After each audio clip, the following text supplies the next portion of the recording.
ایک اور کاف میں مقدس رشتوں پر معاشی لالچ کی فتح کو بیان کرتے ہوئے وہ کہتے ہیں، دھی ماں نو لاٹ کے لے گئی، بیٹی اپنی ماں کو لوٹ کر لے گئی۔ بالوحہ شاہ انسانی شعور کو مادی حالات پر مبنی کرنے کے قریب آ جاتے ہیں۔ ایک کاف میں وہ کہتے ہیں، مٹی قدمہ کران دی او یار، اے میرے دوست یہ مٹی ہے جو ہر انسانی اور غیر انسانی شکل اختیار کرتی ہے۔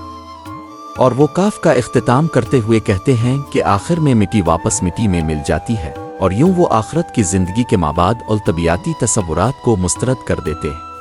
اعلیٰ احکامات و تاریخ کے دائرے میں حقیقی علم انسانیت، فطرت اور کائنات سے تعلق جوڑنے کی راہ دکھاتا ہے۔ اس مقصد کو صرف اسی صورت میں حاصل کیا جا سکتا ہے جب پہلے آپ اپنے مرشد کے سامنے اپنے نفس کو تسلیم کر لیں اور اس تعلق سے گہری محبت میں گرفتار ہو جائیں۔ جد میں سبق عشق دی پڑا، دریا او کے وحدت دے وڑا، گھمن گھریاں دے وچ اڑا، شاہ عنایت لا پار۔ جب میں نے عشق کا سبق سیکھا، میں وحدت کے دریا میں داخل ہو گیا، میں طوفانوں میں پھنس گیا، شاہ عنایت نے مجھے پار کرا دیا۔ جیسا کہ کاف کی آخری سطر سے ظاہر ہوتا ہے، بالوحہ شاہ صوفی شاہ عنایت قادری کے پیروکار بن گئے جو لاہور کے آرائی قبیلے سے تعلق رکھتے تھے۔ بالوحہ شاہ کا ایک آرائی مرشد کو چننا، کیونکہ بے صغیر کی ذات پات کے سلسلے میں آرائی کو بہت نچلے درجے میں شمار کیا جاتا ہے، خاندان کے لیے ذلت آمیز تصور کیا گیا ہوگا۔ ایک شعر میں ان کی خاندان کی عورتیں انہیں اس بات پر شرمندہ کرتی ہیں کہ انہوں نے ایک آرائی کو اپنا مرشد بنایا۔ باناتی بھر جایا بالوحہ نو سمجھن یا ہے، خاندان دے ناتی تو کالا داغ لایا۔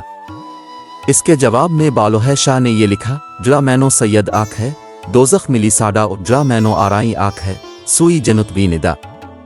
بالوحہ شاہ کے لیے ایک آرائی کو اپنا مرشد بنانا ایک عمل تھا اپنی طبقاتی حیثیت سے دستبردار ہونے کا، اپنے نفس کو شکست دینے کا اور ذات پات کے نظام کی جڑوں کو رد کرنے کا۔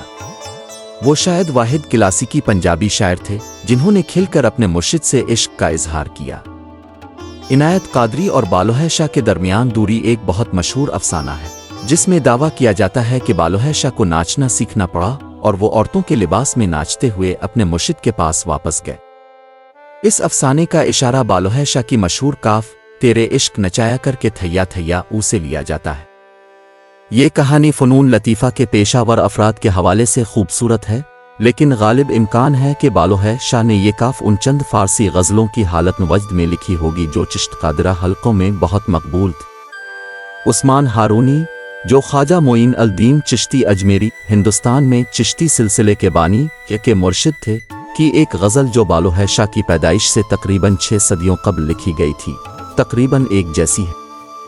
بالوحہ شاہ نے ہارونی کی فارسی غزل کو ایک منفرد دیسی رنگ اور ذائقہ دیا جو ان اشعار سے شروع ہوتی ہے، مجھے نہیں معلوم کیوں میں تمہیں دیکھتے ہی ناچنے لگتا ہوں سلیش، لیکن مجھے اپنے آپ پر فخر ہے کہ میں اپنے دوست کے سامنے ناچتا ہوں سلیش، میں عثمان ہارونی ہوں منصور حلاج کا دوست ہوں سلیش، لوگ میرا مذاق اڑاتے اور ذلیل کرتے ہیں لیکن میں تمہارے لیے محراب پر ناچتا ہوں۔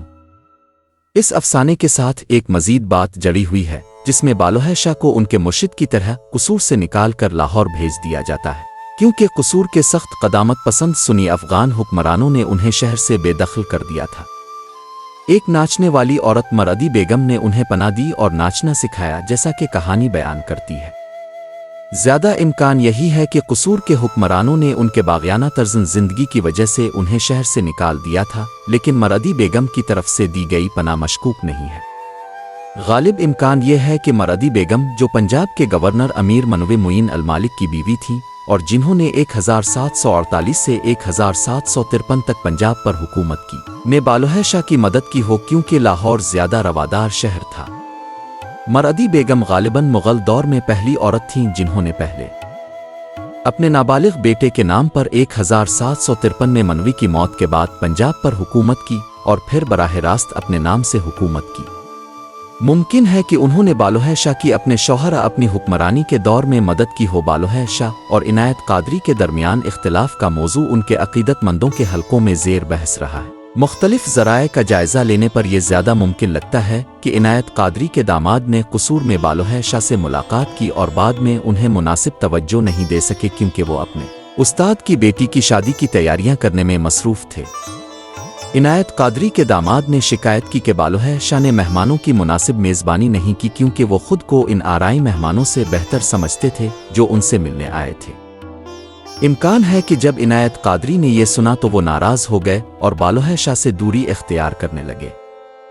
اس تکلیف کا احساس کرتے ہوئے بالوحہ شاہ نے اپنی کاف میں اس کا ذکر کیا، او میرے پیارے، میں نے غلطی کی کہ تمہارے ساتھ نہیں چلا۔ ذاتی مشکلات کے علاوہ بالوحہ شاہ کا دور بھی بے حد غیر مستحکم تھا۔ انہوں نے اپنی ابتدائی زندگی اورنگزیب کے دور میں گزاری۔ وہ اورنگزیب کے 3 بیٹوں معظم، جو تاریخ میں بہادر شاہ اول شاہ عالم کے نام سے جانا جاتا ہے، اعظم اور کام بخش کے درمیان جانشینی کی جنگ کے بھی گواہ تھے۔ معظم نے اپنے 2 بھائیوں اور ان کے خاندانوں کے ساتھ وہی سلوک کیا جو اورنگزیب نے اپنے بھائیوں کے ساتھ کیا تھا۔ معظم کی ماں ایک ہندو راجپوت تھی۔ انتہائی قدامت پسند ہونے کے باوجود اورنگزیب کی روایتی بیوی نواب بائی بیگم صاحبہ راجوری کے راجہ جلال راجپوت کی بیٹی تھی۔ یہ بھی دلچسپ بات ہے کہ بہادر شاہ اول اپنے والد کے سنی عقیدے کا سراسر مخالف تھا، وہ شیعہ تھا۔ اس سے مغل حکمران خاندان کی نسل اور مذہبی اختلافات کی عجیب و غریب نوعیت کا اندازہ ہوتا ہے جس کے تحت عوام کو زندہ رہنا تھا۔ بہادر شاہ نے الفا بیرتی ہوئے سکھ تحریک کے ساتھ صلح کی، لیکن ان کی حکومت صرف 4 سال 1707-1711 تک رہی اور اس کے بعد سکھوں نے بالوحہ شاہ کی زندگی میں دوبارہ گوریلا جنگ شروع کی۔ بظاہر پنجاب سکھوں کے حملوں اور احمد شاہ ابدالی کی بار بار کی حملوں کی وجہ سے بے چینی کی حالت میں تھا، جس نے اس شعر کو مقبول بنا دیا، کیوڑ پیٹا لہ دیتی باقی احمد شاہ دے، جو جی میں آئے کھاؤ کیونکہ باقی تو احمد شاہ لے جائے گا۔ بالوحہ شاہ نے پنجاب کی تباہی کا افسوس کرتے ہوئے کہا، 12 حال ہویا پنجاب دی۔ 18 صدی پنجاب کے لیے ایک انتہائی مشکل وقت تھی۔ مغل سلطنت زوال کی طرف گامزن تھی اور ہر جانب بغاوتیں ہو رہی تھیں۔ تاہم یہ وہ دور تھا جب پنجابی، سندھی اور اردو کی سب سے بڑی ادبیات تخلیق کی گئیں۔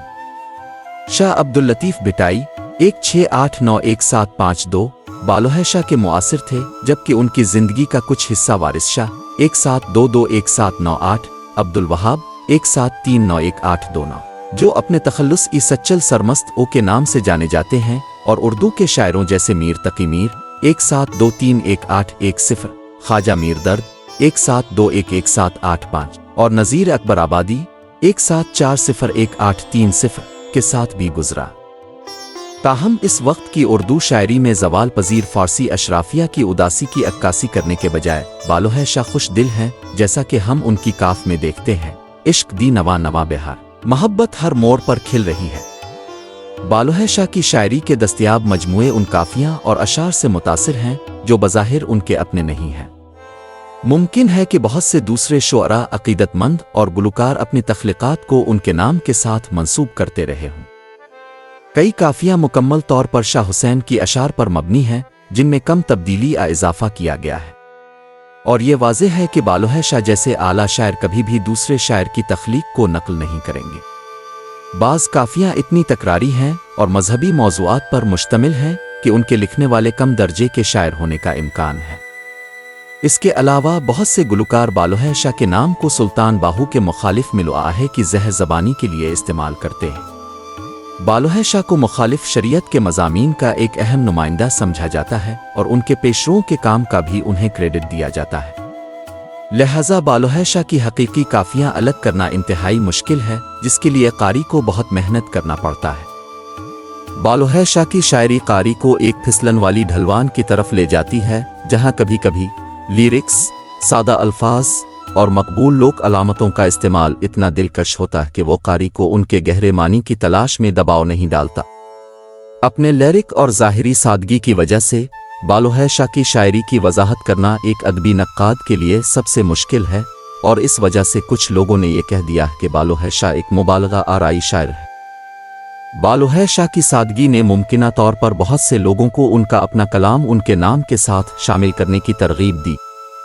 حقیقت یہ ہے کہ بالوحہ شاہ بہت لطیف اور فلسفیانہ طور پر بہت واضح ہیں، اگر کوئی ان کی شاعری کی سطح کے نیچے کھدائی شروع کرے۔ بالوحہ شاہ نے پنجابی دانشورانہ مکالمے کی فلسفیانہ حدود کو مزید نکھارا۔